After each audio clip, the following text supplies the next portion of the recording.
सुरुवातीला महाराजांचं नतमस्तक होतो। माझं गाव करवंदी, तालुका उदगीर, जिल्हा लातूर। माझं नाव सचिन प्रभू बिरादार।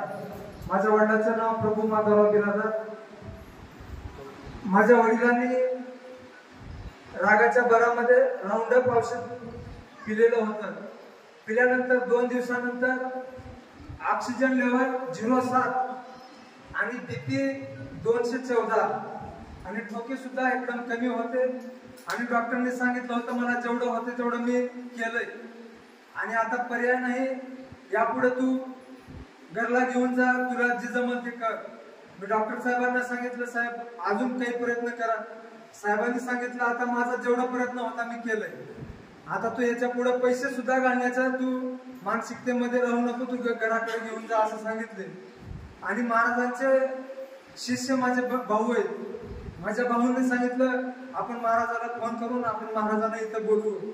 मी त्यांना सांगितलं हे विज्ञानाचं युग आहे, आता तू एक मागच्या लोकांसारखं बोलू नका, आता काही होण्यासारखं नाही म्हणून सांगितलं। पण माझ्या भाऊने मला समजावून सांगितलं माझा विश्वास आहे महाराजावर, मला काय ते मला आणि महाराजाला माहित आहे आणि तू ऐक म्हणून मला फोन करायला सांगितले भाऊने। आणि मी महाराजांना फोन केलो आणि महाराजांनी मला सांगितलं मी 2 ते 3 तासात मी तुमच्यापाशी येतो आणि आशीर्वाद देतो म्हणून सांगितले। आणि येऊन महाराजांनी आशीर्वाद दिले आणि आमच्या वडिलांनी महाराजांना त्या ठिकाणी आशीर्वाद घेतला आणि महाराजांनी सांगितले की सकाळी 10 वाजेपर्यंत तुमचे वडील बोलतील।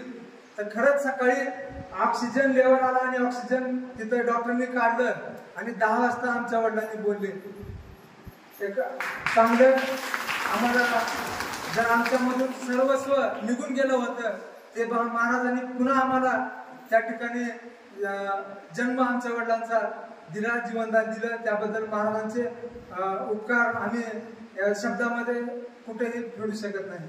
टाळ्याच्या गजरामध्ये महत्वाचा अनुभव आहे, इतका महत्वाचा अनुभव आहे हे त्यांचे थोरले बंधू, बरोबर ना, हे धाकटे बंधू, हे त्यांचे वडील। त्यांनी आता अनुभव सांगताना सांगितलं, आपण ऐकलं की हे औषध पिले होते। काय पिले होते? बोलायला मोठ्याने औषध, राऊंड ज्याला म्हणतो आपण, ते औषध पिले होते। मग डॉक्टरांनी सांगितलं याला पर्याय संपलेला आहे, आता पर्याय सगळे खुंटलेले आहेत।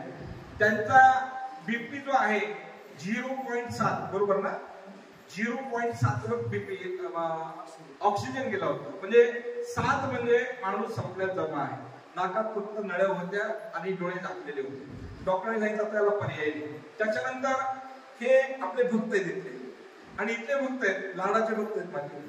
सकाळी एक गाणं खायला लावली, कुणाला लावली नाही, यांना एक लावली। कशामुळे लावली?